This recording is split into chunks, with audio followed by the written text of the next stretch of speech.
بسم اللہ الرحمن الرحیم۔ السلام علیکم پیارے دوستو، جب بھی محرم کا مہینہ آتا ہے تو محرم میں بہت سارے نکلنے والے جلوسوں میں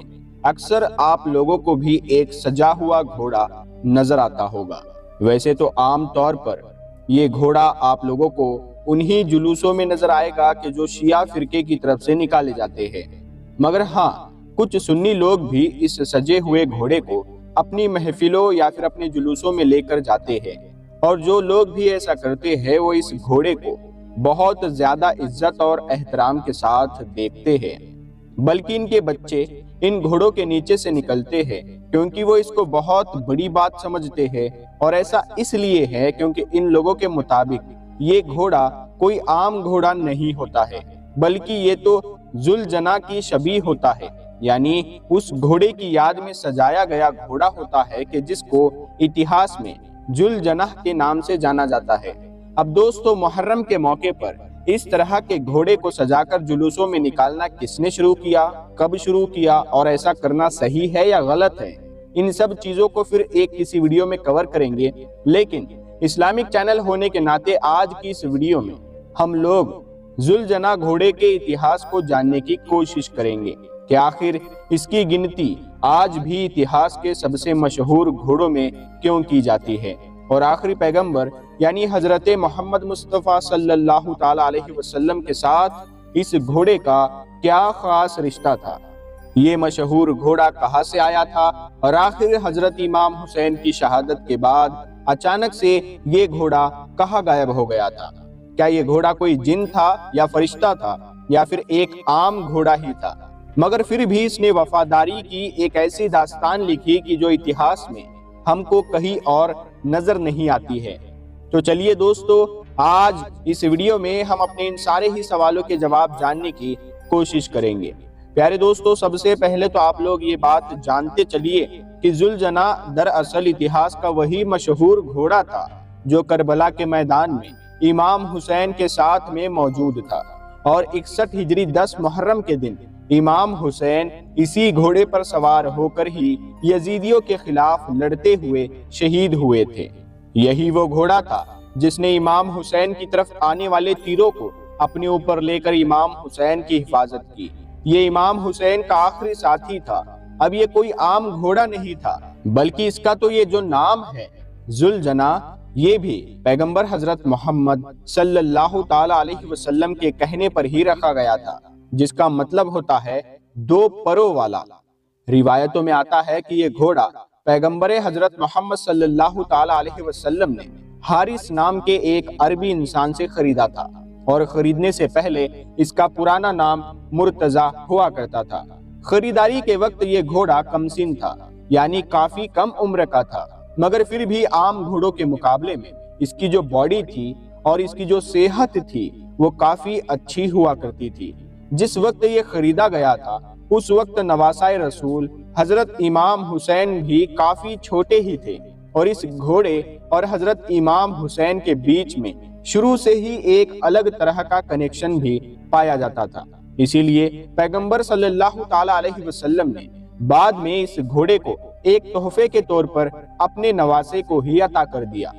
حالانکہ اس روایت سے بھی ایک اور الگ روایت یہاں پر ملتی ہے۔ مثال کے طور پر جیسا کہ ایک روایت میں یہ دعویٰ کیا گیا ہے کہ مرتضی نام کا یہ گھوڑا دراصل مال غنیمت کے طور پر پیغمبر علیہ السلام کے حصے میں آیا تھا، جبکہ ایک دوسری روایت میں یہ بھی ذکر کیا جاتا ہے کہ مصر کے بادشاہ نے اس گھوڑے کو ایک تحفے کے طور پر پیغمبر حضرت محمد صلی اللہ تعالی علیہ وسلم کے سامنے پیش کیا تھا۔ فی الحال روایت جو بھی صحیح ہو، مگر ایک بات کلیئر ہے کہ یہ گھوڑا نبی صلی اللہ تعالی علیہ وسلم کے وسیلے سے ہی، یعنی ان کے ذریعے سے ہو کر حضرت امام حسین کے پاس میں پہنچا تھا۔ اپنی عمر کا زیادہ تر حصہ امام حسین کے ساتھ گزارنے کے ساتھ امام حسین کے بالکل آخری وقت میں، یعنی کربلا کے میدان میں، ذوالجناح نام کا یہ گھوڑا انہی کے ساتھ موجود تھا، اور جیسے ان کے ساتھ میں موجود ان کے باقی تمام ساتھی شہید ہوئے، ویسے ہی اس گھوڑے نے بھی آخر میں اپنی جان کا نذرانہ پیش کیا۔ 10 محرم کے دن ذوالجناح نام کا یہ گھوڑا پہلے 3 دن سے بھوکا پیاسا تھا۔ صبح سورج نکلنے سے لے کر شام میں لگ بھگ سورج ڈوبنے تک لگاتار میدان سے لے کر خیموں تک بار بار چکر لگائے۔ پیارے دوستو، اس نے چکر کیوں لگائے؟ کیونکہ یہ اہل بیت اور ان سے جڑے ہوئے تمام لوگوں کی لاشوں کو بار بار خیموں تک لے کر آ رہا تھا۔ آخری وقت میں جب حضرت امام حسین تنہا رہ گئے تھے تو وہ اپنے خیمے واپس آئے اور رخصتی لے کر میدان میں واپس جانے کے لیے گھوڑے کو ایڑ لگائی۔ تھکن سے چور ذوالجناح نے آگے بڑھنے سے انکار کر دیا، کیونکہ حضرت امام حسین کے اس وفادار ساتھی کو میدان میں لگاتار رہتے ہوئے یہ محسوس ہو چکا تھا کہ آگے کیا ہونے والا ہے۔ اسی لیے ذوالجناح نے امام حسین کو خیمے سے مقتل تک لے جانے کے لیے منع کر دیا۔ امام حسین نے یہ دیکھ کر ذوالجناح کی گردن پر بڑی ہی محبت کے ساتھ ہاتھ پھیرا اور اس سے کہا کہ یہ تمہاری آخری زحمت ہے، اس کے بعد میں تم کو کوئی پریشانی نہیں دوں گا۔ ذوالجناح نے اپنے سر کی مدد سے حضرت امام حسین کی توجہ بی بی سکینہ کے اوپر دلوائی کہ جو ذوالجناح سے لپٹ کر بار بار یہ درخواست کر رہی تھی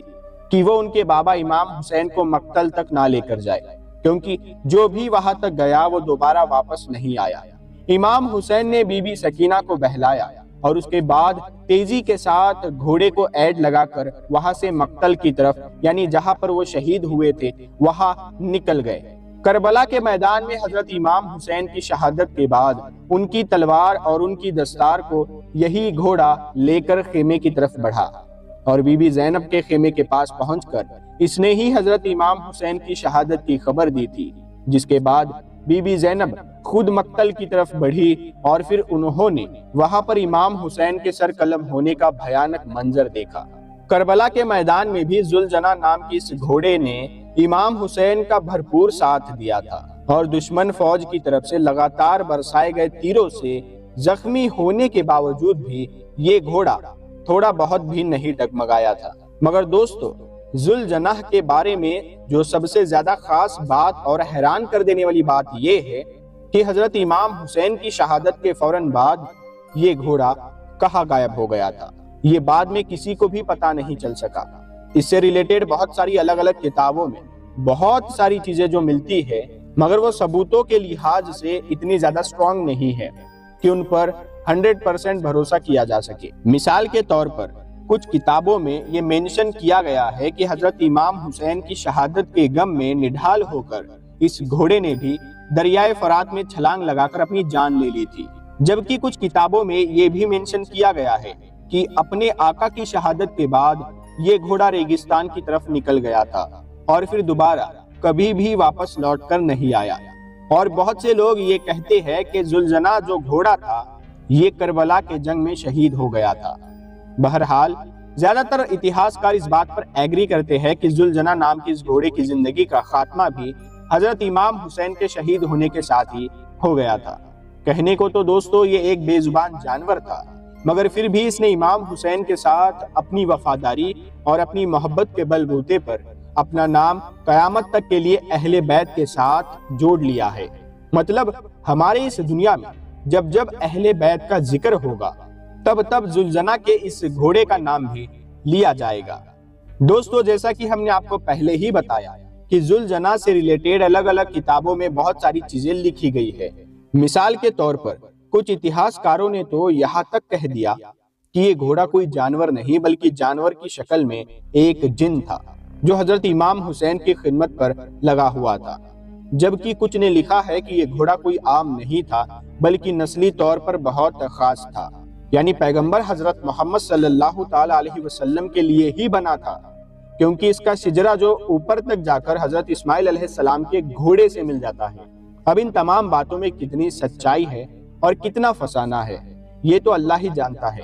پیارے دوستو، آپ کو یہ معلومات کیسی لگی آپ ہمیں کمنٹ کر کے ضرور بتائیے گا، اور ویڈیو کو لائک ضرور کیا کریں، کیونکہ دیکھیں لائک کرنے سے ہمیں یہ پتہ چلتا ہے کہ آپ یہ ویڈیو دیکھ رہے ہیں اور آپ کو یہ ویڈیو پسند آ رہی ہے۔ تو ویڈیو کو لائک کیا کریں اور اسے شیئر ضرور کیا کریں۔ تو ہم ملتے ہیں آپ کو اگلی ویڈیو میں، تب تک کے لیے السلام علیکم۔